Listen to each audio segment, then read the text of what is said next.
हमारी आज की वीडियो रहने वाली है cell structure and their functions. सबसे पहले हम समझेंगे सेल होता क्या है। Cell are assembled to make the body of every organ, यानी सेल से मिलकर ही हमारी बॉडी के सारे ऑर्गन्स बने रहते हैं। डिस्कवरी ऑफ सेल, यानी सेल को किसने डिस्कवर किया?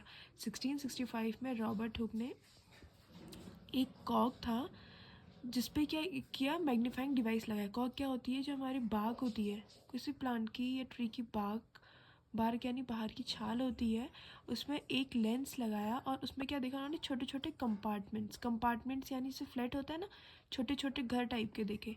इसी को उन्होंने क्या बोला? सेल्स बोला। तो सेल क्या होती है? बेसिक यूनिट्स ऑफ लाइफ होती है according to the number of cells. Number of cells के अकॉर्डिंग इसको हम दो टाइप से डिवाइड कर सकते हैं, एक है मल्टी सेल्यूलर और एक है सिंगल सेल्यूलर। ये है मल्टी सेल्यूलर और ये है सिंगल सेल्यूलर। यानी मल्टी सेल्यूलर यानी जो एक या एक से ज़्यादा सेल से मिलकर बना होता है multicellular. Single organism made up of only one cell, जो एक सेल से बने होते हैं। लार्जेस्ट सेल, जो सबसे लार्जेस्ट सेल होती है वो एग ऑफ द ऑस्ट्रिच में होता है। टिश्यू क्या होता है? The organ is further made of the small parts, इसको हम टिश्यूज बोलते हैं। अब पार्ट्स ऑफ सेल्स क्या क्या होते हैं? देखो, ये बीच में न्यूक्लियस हो गया, ये अंदर का जो मटेरियल है इसको साइटोप्लाज्म कहते हैं, बाहर वाले को मेम्ब्रेन या सेल मेम्ब्रेन, और ये न्यूक्लियर के मेम्ब्रेन को न्यूक्लियर मेम्ब्रेन।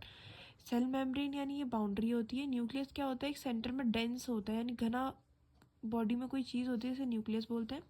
साइटोप्लाज्म होता है जेली लाइक सब्सटेंस, जो कि न्यूक्लियर और किसके बीच में होता है? सेल मेम्ब्रेन के बीच में। न्यूक्लियोसिस किसे बोलते हैं?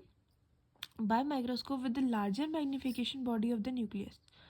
अगर इसको हम ज़्यादा हाई मैग्निफिकेशन से देखेंगे तो body of nucleus is called an nucleus.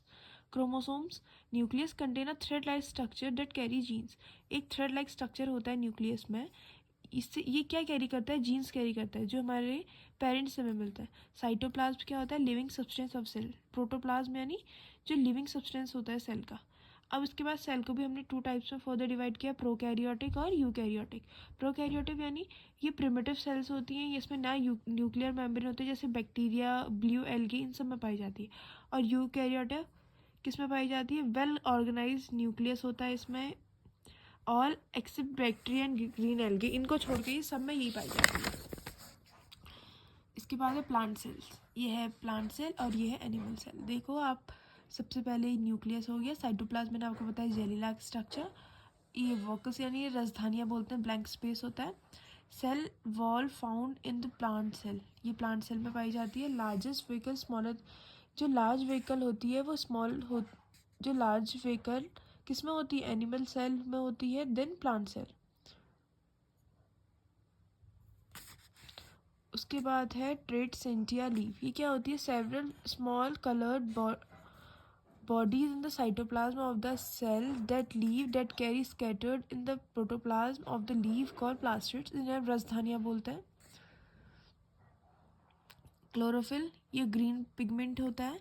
Chloroplast, green colour plastid is called chloroplast. इससे हमारी जो पौधे होते हैं उनमें अदर कलर्स भी होते हैं। Plastid are only found the green plants, plastid सिर्फ ग्रीन प्लांट्स में पाया जाता है, क्लोरोप्लास्ट उसमें कलरफुल पाया जाता है। स्लो, अब इसके बाद से आपके टॉपिक के लास्ट पेज पे थी स्टोरी ऑफ द डॉली।